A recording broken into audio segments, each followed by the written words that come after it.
Len Johnson from LJE Products. Thank you for purchasing the latest from us, which is the whiteout kit for the Gen 4 Skidoo chassis. The whiteout kit is mounted in this area of the front end, which keeps the light down low. And we are going to show you how to install this A to Z. So for step one, you're going to have to remove the entire hood of the snowmobile. Refer to online videos or your owner's manual on how to do that. So once you have the hood assembly removed, your next step is to come around to the front of the snowmobile, and you'll notice these darts, plastic darts that hold the grill assembly into, and the light is going to go right in that area, so you have to remove these two plastic clips. So once you remove the two plastic darts that hold the grill assembly on, you're going to place the whiteout light so the holes line up. You notice that this harness, this is the power lead coming from the whiteout kit, needs to be installed into the cab of the chassis of the sled. So we're going to be drilling a pilot hole using a 3/16 drill bit, followed by an 11/64 or equivalent bit that will allow you a big enough hole to get the connector through. This is a waterproof connector that's going to tie into the harness for the kit. What you're going to do is you'll notice right up in here is where the hole needs to be. And that corresponds to where the wire comes out of the kit. When you're drilling this, you're going to want to maintain an angle towards the exhaust. You're not going straight up, you're going in like this, but you want to start your hole straight up to get it going and then tip the bit so you're drilling like this. Once you've drilled out with your 3/16 bit, your pilot hole, you're now going to switch to your 11/32 drill bit and drill a hole. The next step is you're going to insert the lead from the LED kit up through the hole you just drilled. Reach in with your hand and pull it through. You can clip this harness into this little slot to hold it in place, so that you can now prep using the supplied alcohol wipes the area that the 3M adhesive is going to stick to, which will be right in this area right here. So that's what we'll do next. Okay, this is very important. This needs to be installed in a heated garage. It's best if you leave it in overnight to get this area up to at least 70 degrees. If you don't have it warm enough, you're going to want to use a heat gun and heat this area. Then use your alcohol wipe to wipe it down before you apply the LED strip. Once the alcohol is dried and everything's heated up to the proper temperature, you're going to remove the release liner. Best way to do this is use a utility knife with a sharp blade. You're going to simply line up everything where it needs to be and press this on very firmly all the way around. You'll notice in your kit that you received from LJE Products two new darts. These are a little bit longer and they're sized to hold this assembly together while still holding the grill assembly together. You're going to discard the other two clips that you took out of here originally and install the ones that we supply with the kit. Okay, the next step, we're going to route the wire lead from the LED away from the hot exhaust. And what I do is I pre-bend a zip tie that comes in the kit, and I put it through the grill. To make this easier, you could use a pair of needle nose, that way you can grab the zip tie. Alright, next you're going to take the harness that's in your kit and you're going to take the switch end of it and route it down through here away from the steering mechanism. You route the switch through and we're going to be drilling a hole in the switch panel.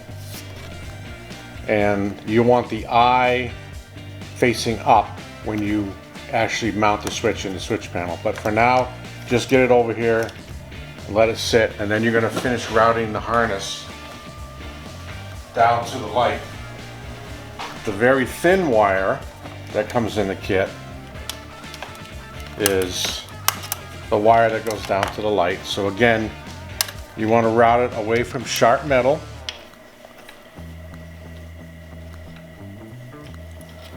You're going to want to route it under the exhaust on the steering support tube. And it's going to come underneath this tube, and we're going to zip tie it all the way around to here, and you can go ahead and plug it in. This is a keyed waterproof connector, so make sure you line them up properly and then you insert them.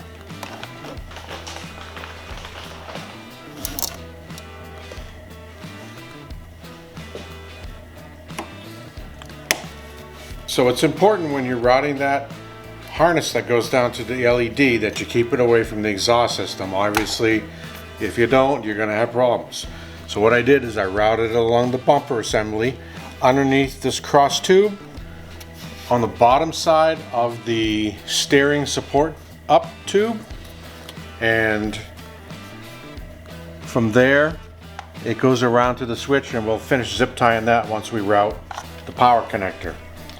So the next step is we're going to take our power connector, which has an inline fuse which protects the entire circuit in case there's a short, so that it doesn't damage anything on the snowmobile and the wiring doesn't catch on fire. You're going to route this down to this location, and you'll notice on the right side of the sled, as you sit on the sled by the chain case, there's this connector. The dealership uses this to plug the Bud's computer into for doing diagnostics and stuff. We're going to use this as our source of power because this is directly wired to the battery. So what we're going to do now is route this connector down behind the computer and over to this to plug it in.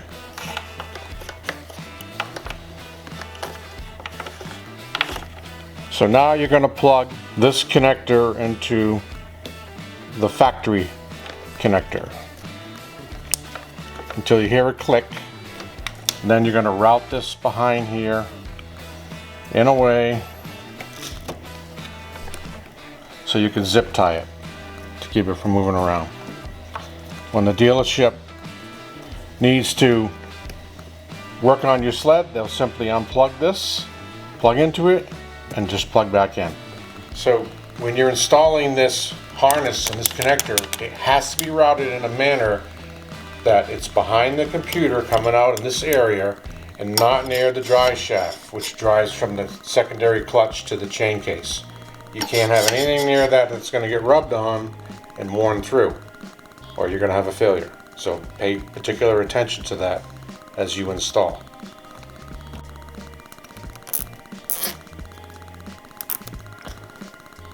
Need to make sure that you have a zip tie on this wiring harness to the factory harness to secure this in location so it can't move around.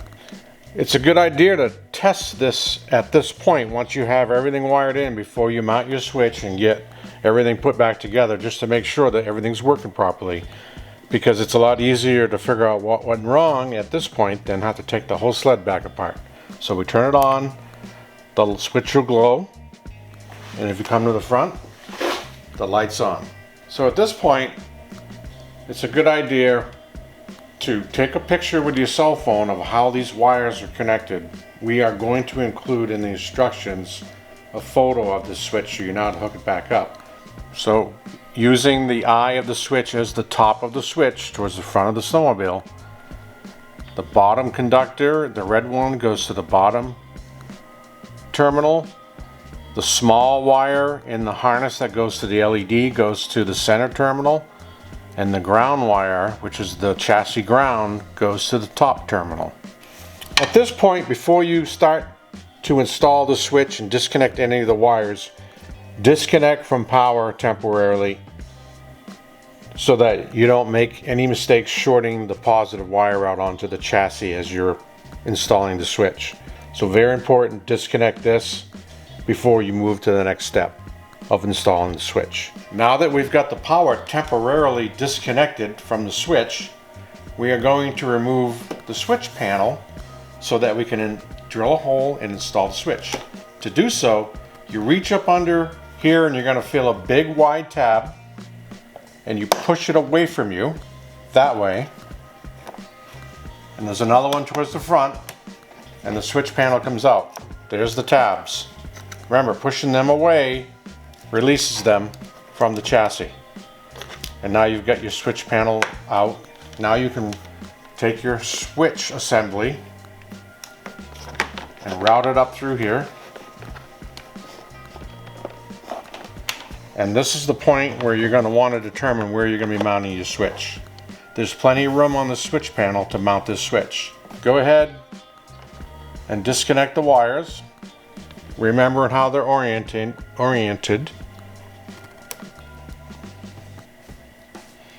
And you just pull and wiggle. And now you're ready to determine where the switch is going to be mounted. So what I do now is I stick my finger up through into the little curved slot that's in the below the switch panel to determine approximately where I'm going to be cutting or drilling a hole for the switch. And I'm going to make a mark in the general area using my fingertip as a reference point. So we're going to use a step bit or a uni bit to drill our hole for our switch. And you got to be careful you don't drill it too big so that the switch doesn't snap into place. So very carefully, keeping your hands out of the way, go ahead and start drilling. And go slow. That way it doesn't get ahead of you. And as I go, I pull away all the plastic that's coming off so it doesn't get down in the sled. Now as you're doing this, you're going to want to turn it around and drill from the other side too to clean up the back side. We're going to check our switch for fitment. We got to go a little bigger. We still got a little ways to go. But like I said, you don't want to over drill because then your hole will be too big.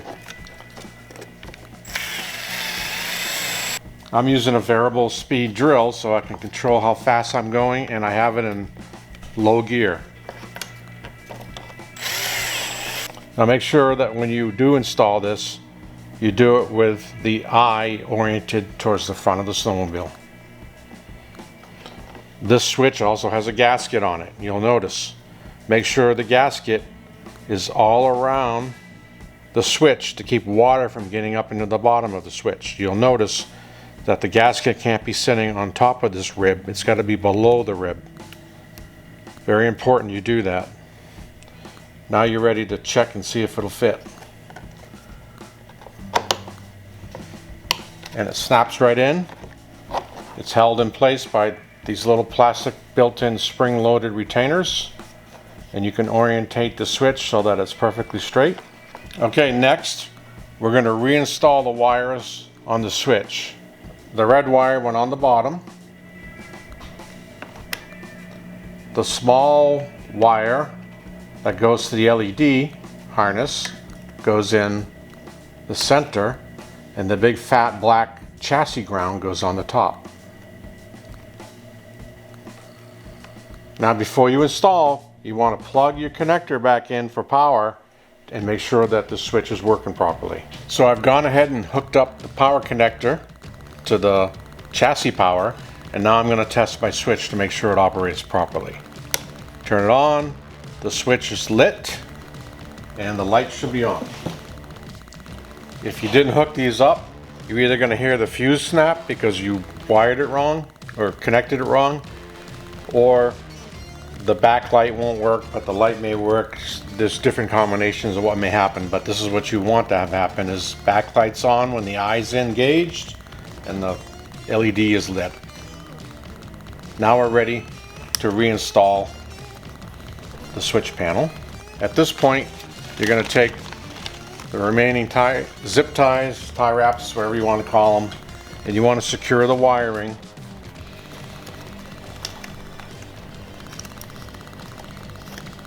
to this wiring harness right here. Do not wire it or tie it to the brake line, because if you forget your parking brakes engaged and this thing starts generating heat that comes up through this braided steel line to the brake reservoir, there's a chance that it could damage the harness, and you don't want anything to do with that. So you want to attach it to a safe spot, and this is as good as any right here. While you're in here, do a quick inspection. Make sure your wires are away from anything that could chafe them. Make sure they're not rubbing on the steering system. Once you have everything in place, you're now ready to put the hood back on and put everything back together. The size of the hole that's drilled into the switch panel is approximately a 7/8 of an inch hole. 7/8.